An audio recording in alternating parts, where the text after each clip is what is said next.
All right, let's jump right in. In politics today, there's this huge battle going on. You've got the establishment, let's call it the castle, and it's up against this wild, chaotic new challenger, which we'll call the Carnival. To really get our heads around how the castle can make a totally fatal mistake in this fight, we've got to start with a really old story. So this fable, which is retold so powerfully in the book How Democracies Die, is all about a horse. This horse wants to get revenge on a rival deer, so he asks a hunter for help. The hunter's like, sure, I'll help you, but you gotta let me put this bridle in your mouth and a saddle on your back. The horse agrees. And well, after they take care of the deer, the horse says, okay, great, now get off and take all this stuff off me. But the hunter just replies, not so fast, friend. Now I've got you, and I think I'll keep you. It's this timeless, chilling warning, right? That a deal you make out of desperation can end up costing you everything. And that warning, it brings us right to what we're calling the castle. This is the established democratic order, with all its institutions, its rules, and the people who've always been in charge. You see, these cracks in the castle, they're not new at all. I mean, just look back at Germany's Weimar Republic. The political establishment was facing a massive crisis, and they thought they could be clever. They made a deal with this outsider they absolutely couldn't stand, Adolf Hitler. They figured they could control him. They literally invited him inside the castle walls, thinking they were the hunter from that fable. And their confidence was just staggering. I mean, listen to this quote from Franz von Papen. "We have hired him. Within 2 months, we will have pushed Hitler into a corner so hard that he'll be squeaking." It was a catastrophic miscalculation. They saw themselves as these master puppeteers, but they were the ones who ended up bridled and saddled, just like that poor horse. They didn't push Hitler into a corner. He pushed them right off the map. Okay, so fast forward to today. The challengers knocking at the castle's gates they look really different. The book, The Engineers of Chaos, has a great name for it. It's not just some outsider anymore. It's the arrival of a political carnival. And the carnival? Yeah, this is not politics as usual.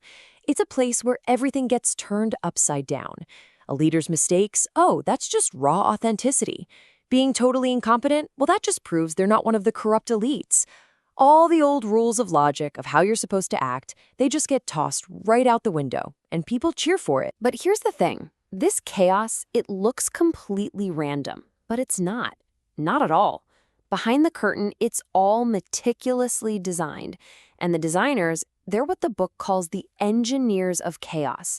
This new breed of data scientists and political masterminds who've basically written a brand new playbook for politics. So what exactly is in this new playbook? What are the tools these engineers are using to power the carnival?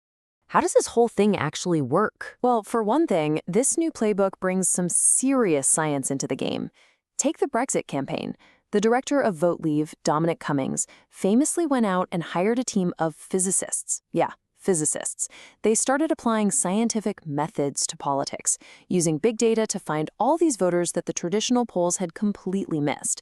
Then they tested a crazy number of messages. We're talking over 1 billion to see what would actually work. And the scale of this new approach, it's just staggering. Look at the 2016 US election. The Trump campaign tested almost 6 million different ad variations on Facebook. 6 million. The Clinton campaign, they tested about 66,000. It's the difference between shouting one message to a crowd and whispering a personalized message into the ears of millions of different people all at the same time. So what does that mean? It means this ability to target so precisely completely flips the old strategy on its head. The old way was to find one message that would appeal to the majority in the center. The new playbook? It's the exact opposite. It's all about uniting the extremes, firing up tons of different niche groups with messages tailored just for them. These messages might even contradict each other, but it doesn't matter. You just add up all those energized little groups and boom, you've got a majority. And that brings us to maybe the weirdest, most counterintuitive part of this whole playbook. The idea that nonsense can actually be more powerful than the truth. It's not just about spreading fake news. As one blogger who's really influential in these circles points out, there's a much deeper, more strategic reason for it. See, anyone can believe something that's true, but to get someone to believe something that's just completely absurd, that requires a real show of loyalty. It's not about proving a fact, it's a test. And when people pass that test, it creates this incredibly powerful in-group, this tribe that's united by its very own set of facts. It builds a political army that's basically immune to any criticism from the outside world. And if this whole thing sounds strangely familiar, well, it should. The TV show Black Mirror basically predicted this whole phenomenon way back in 2013. Remember that episode with Waldo, the vulgar animated cartoon bear who runs for office just by trashing the fake establishment? He's crude, he's got no policies, he's totally offensive, and he becomes this unstoppable global political force. Okay, so the Carnival has arrived, it's crashed the party, it's won the election. Now what? What happens next? How does it actually go about taking over and dismantling the castle, but from the inside? Well, the book How Democracies Die lays out a really clear three-step process. We've seen it used by leaders like Hungary's Viktor Orban. Step 1, you capture the referees. That means packing the courts and turning law enforcement and intelligence agencies into your own personal weapons. Step 2, you sideline anyone who can fight back. You buy out or bully the media, business leaders, and cultural figures until they're either on your side or too scared to speak up.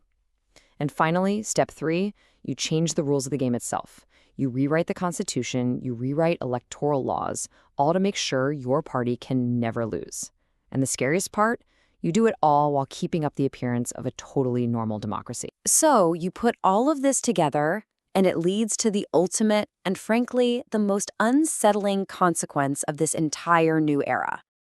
It's a fundamental shift, not just in our politics, but in reality itself. Think about it.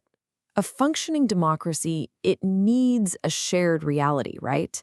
A common ground of facts that we can all agree on, and then debate from there. But what happens when that foundation just crumbles? What happens when we can't even agree on what's real anymore? The book The Engineers of Chaos has a name for this: quantum politics. It's a state where that old saying, "you're entitled to your own opinions but not your own facts," is basically dead.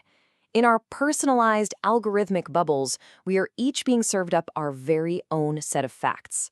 This creates a world where the reality you see is literally invisible to your neighbor, and that makes any kind of shared consensus, any kind of progress, almost impossible. And as this Woody Allen quote reminds us, the bad guys certainly understand something that the good guys don't. The engineers of chaos, they have shown that understanding this new, fractured reality is an incredibly powerful and dangerous advantage. The old playbook that built the castle might not be enough to defend it from the new one that's powering the carnival. And that leaves us with the biggest question of all. What comes next?